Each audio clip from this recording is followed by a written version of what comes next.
हिजाब ने मुस्कुराते हुए एक लंबी सांस खींची। इजहार, तुम मेरे सामने क्यों नहीं आते? देखो, शराफत से सामने आओ वरना अच्छा नहीं होगा। किसी ने चेहरे पर फूंक मारी मगर धमकी का कोई असर नहीं हुआ। रूबी बड़बड़ाती हुई अंदर आई। किचन में तो कुछ भी नहीं था, लगता है तुम्हारे कमरे में कोई जिन है। हाँ, ये तुम सही कह रही हो, हिजाब ने हंसकर जवाब दिया।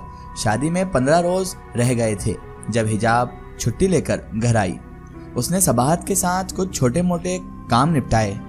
कमेटी के पैसे वह साथ लाई थी और आज उसका इरादा था कि अपने लिए सेट खरीदने जाए। तहरीम ने सबाहत से कहा, माँ, हिजाब को वह कपड़े दिखाएं ना जो हमने सानिया के लिए बनवाए हैं। सबाहत ने अंदर से कपड़ों की अटैची उठाकर लाई। सारे कपड़े बेड पर फैला दिए। हिजाब की आंखें दंग रह गई। कपड़े इस कदर खूबसूरत थे कि ना तो हिजाब ने कभी ऐसे कपड़े पहने थे और ना ही कभी देखे थे। वो सताइश भरी नजरों से हर जोड़े को देख रही थी। कपड़ों पर बेहद नफीस काम किया हुआ था। मुलाजमत की मसरूफियत में हिजाब ने कभी ऐसे कपड़े नहीं पहने थे। उसने कपड़ों को छूते हुए माँ से कहा, माँ, ये तो बहुत कीमती होंगे ना? सबाहत ने मुस्कुराते हुए जवाब दिया, मेरी भोली बेटी, शादी पर लड़की के लिए ऐसे ही कपड़े बनाए जाते हैं। सारे कपड़े लाखों के हैं। और शादी का लहंगा? इसने बौखला कर पूछा। वह तो बहुत ही महंगा है। सबाहत उसे कीमतें बताने लगी और साथ साथ कपड़े समेटने लगी।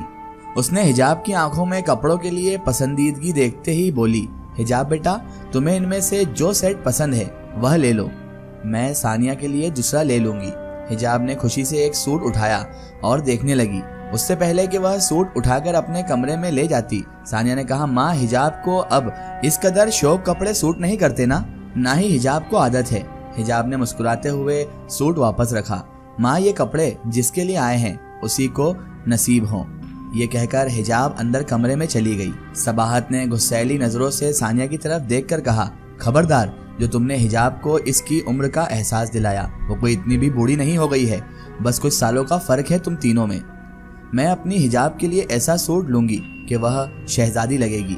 वह तो है ही इतनी प्यारी, उसमें क्या शक है।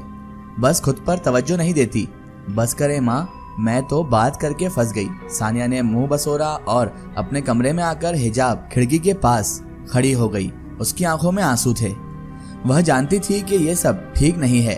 उसके घर वाले क्या सोचेंगे कि बहन की खुशियां देखकर वह हसद कर रही है, मगर क्या करती, वह भी एक लड़की थी। उसने अपनी जिंदगी अपने घर वालों के लिए वक्फ कर दी, मगर अरमान थे उसके भी। उसने आईने में अपना चेहरा देखा। क्या बहुत उम्र रसीदा हो गई हूं मैं? क्या करूं? अपने चेहरे पर ठहरी हुई पुख्तगी की तरह अपना दिल पुख्ता कैसे करूं? मेरी भी ख्वाहिश थी जिंदगी के वह पल देखने की जिनमें प्यार का मौसम ठहर जाए। एक आम लड़की की तरह उसका दिल भी खूबसूरत कपड़ों के लिए मचला था। थोड़ी देर के लिए वह अपनी जिम्मेदारियां भूल गई थी। उसका दिल भी चाहा था कि रंग बिरंगे कपड़े पहनकर और रंग बिरंगे कपड़ों में किसी के लिए वो सजे सवरे। इसी खुद फरेमी में उम्र कट जाए कि हमने अपने हिस्से की खुशियां अपनी मुट्ठी में बंद कर ली हैं। उसने अपना सर थामा और बिस्तर पर लेट गई। बहुत चाह कर भी वह सोचों से फरार हासिल ना कर सकी। अगले रोज हिजाब ने सोचा कि आज अपने लिए वह सोने का सेट खरीद लूं, जो वह आजकल पर टाल रही थी। उसने पैसे पर्स में डाले और तहरीम से साथ चलने को कहा। उसने ज्वेलर को फोन कर दिया था। जितने पैसे उसके पास थे उससे एक हल्का फुल्का सेट आ सकता था। उसने एक बार फिर पर्स से पैसे निकालकर गिने। वह जाने के लिए तैयार हुई और बाहर निकलती तो सबाहत ने कहा, सुनो, मुझे तुमसे एक जरूरी बात करनी है। हिजाब ने सवालिया नजरों से माँ को देखा। सानिया की सास का फोन आया था। कहती है, नथ और टीका मायके वालों की तरफ से होता है। अब मैं क्या करूं? बहुत परेशान हो गई हूं बेटा। हिजाब ने कहा, आप उनसे बात करें माँ, कि इस तरह हम पर बोझ तो न डालें। हिजाब भी अफसुर्दा हुई।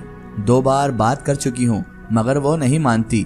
जभी तो हिजाब मैं तुमसे बात कर रही हूँ। मेरे पास 24 रखे हैं, उसमें खाने का बंदोबस्त हो जाएगा। माँ, मैं क्या करूँ?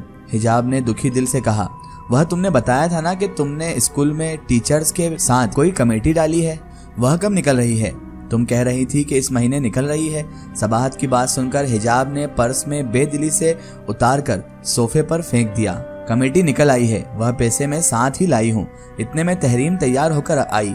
चलो हिजाब, मैं तैयार हूँ, अब इसकी जरूरत नहीं है। मैं बाजार नहीं जा रही। सबाहत ने पूछा, क्यों?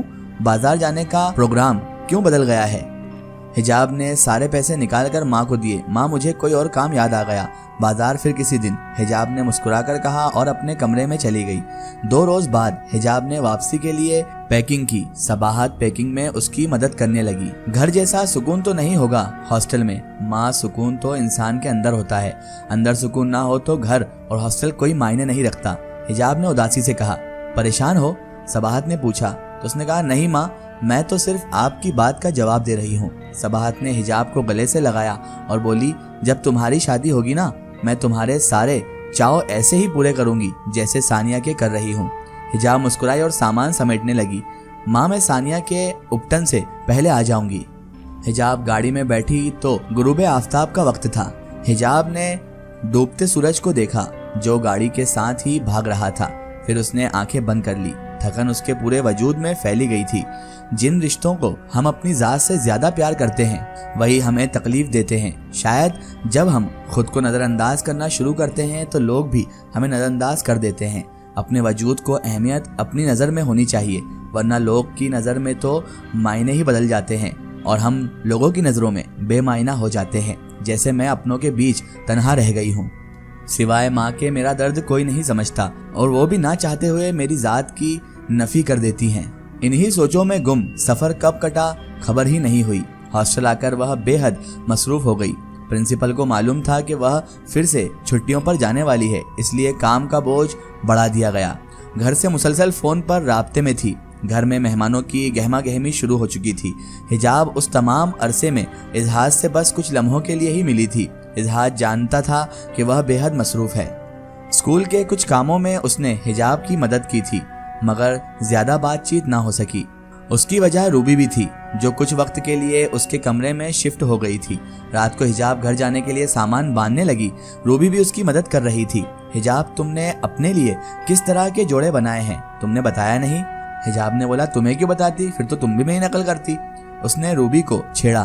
तुम मुझे ऐसा समझती हो जालिम लड़की? रूबी ने कपड़े बेड पर पटक कर कहा, मेरी अच्छी सहेली, मैंने कोई ऐसी खास शॉपिंग की ही नहीं है जो तुम्हें दिखाऊं।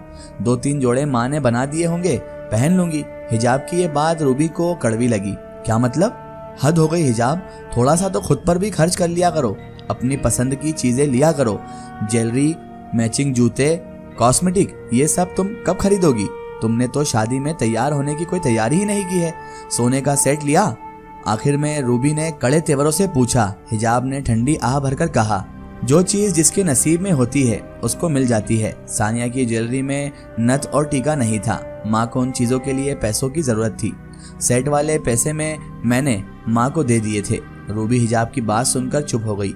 वो क्या कह सकती थी? बस उठकर ड्रेसिंग टेबल के सामने पड़ी हुई चीजें समेटने लगी। हिजाब की तरफ देखा और बोली, हिजाब, खुदा तुम्हें तुम्हारी इन नेकियों का सिला दे। हिजाब ने मुस्कुराते हुए कहा, शादी में पहुंच जाना, ये ना हो मैं इंतजार ही करती रह जाऊं। मैं पहुंच जाऊंगी, बेफिक्र हो जाओ हिजाब तुम। अब तुम आराम करो, तुमने सुबह निकलना है। मैं जरा सुमेरा से मिलकर आती हूँ। रूबी ने लाइट ऑफ की और बाहर चली गई। कमरे की लाइट दोबारा से ऑन हो गई तो हिजाब ने आंखें खोली। सामने कुर्सी पर इजहाद बैठा था। वह उठकर बैठ गई। मैं कल घर जा रही हूँ। सानिया की शादी के लिए तुम्हारे लिए कुछ चीजें लाया हूँ, पता नहीं तुम्हें पसंद आएगी भी या नहीं। इजहाद ने दूसरी कुर्सी पर रखे थैले बेड हिजाब के सामने रखे। इजहाद, क्या ये सब? हिजाब ने हैरत से थैले खोले। उसकी आंखें हैरत से फैल गई थी। बेहद खूबसूरत जोड़े थे, नफीस नरम कपड़े और खूबसूरत दिलकश काम, शहजादियों वाले कपड़े थे। ऐसे कपड़े तो वह अक्सर ड्रामों में शहजादियों के लिए देखा करती थी। जगमगाते मोती और खूबसूरत रंगों के लिबास बेड पर जगमगा रहे थे। हिजाब हैरत और शौक से एक एक जोड़ा देखती रही और आजाद था जो सिर्फ और सिर्फ हिजाब को देख रहा था। बहुत कीमती और खूबसूरत लिबास थे। ऐसे खूबसूरत लिबास तो सानिया के जोड़ों में भी नहीं थे। हैरत की बात के लिबास की फिटिंग और नाप हिजाब ही की थी। ये तो बहुत खूबसूरत हैं। कहाँ से आए हैं ये कपड़े? तुम्हारे ससुराल से। हिजाब हंस पड़ी। तुम सानिया की शादी में यही कपड़े पहनना, और हाँ, ये ज्वेलरी। इजहाद ने दूसरा शॉपर खोला। हिजाब की आंखें फटी रह गईं।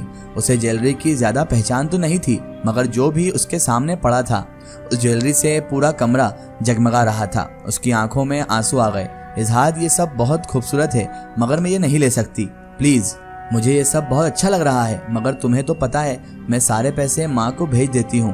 मैं घर वालों से क्या कहूँगी कि ये सब कहाँ से आया। तभी इजहाद बोला, कह दो ना कि ससुराल से आया है। हिजाब ने बेबसी से कहा, उफ हिजाब, मैं ये सोच रहा था कि तुम खुश हो जाओगी, तुम परेशान हो गई। तुम मेरे लिए ये सब क्यों लाए हो? शादी तो सानिया की हो रही है ना, तोहफे उसे मिलने चाहिए। हिजाब ने हंसकर कहा, होना तो यही चाहिए था कि मैं सानिया के लिए तोहफे लाता, मगर तुम्हारी माँ के जो मेरे साथ खुसूसी दुश्मनी चल रही है ना, तो मैं डरता हूँ इन सब से। सानिया के अच्छे नसीब की बहुत दुआएं मांगता हूँ रब से। बस अब तो सानिया का भाई दुआओं का तोहफा ही दे सकता है। हिजाब ने परेशानी से सारी चीजों को देखा। इजहाद में ये सब चीजें घर नहीं लेकर जा सकती, और ये ज्वेलरी तो बहुत कीमती है, ये तो हरगिज नहीं। तभी इजहाद ने पूछा, मैं खफा हो जाऊं? तो मुस्कुराई, वह तुम नहीं हो सकते मुझसे। ये धमकियां किसी और को देना हिजाब। अच्छा मैं ऐसा करती हूँ, कपड़े रख लेती हूँ।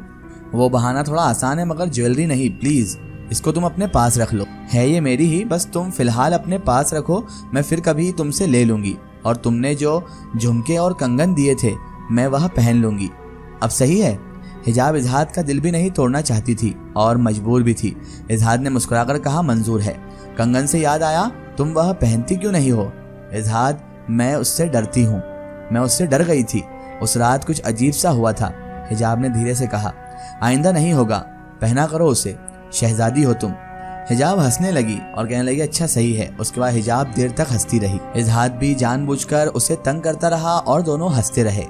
रूबी के आने की खबर देकर इजहाद चला गया और हिजाब ने जल्दी से इजहाद के लाए लिबास बैग में बंद कर दिए।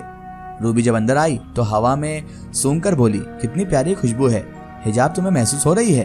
हिजाब मुस्कुराई। इजहाद के जिस्म से ऐसी ही खुशबू आती थी जो उसके जाने के बाद भी कुछ लम्हों तक महसूस होती थी। वो इजहाद के लाए हुए कपड़ों के बारे में सोचने लगी।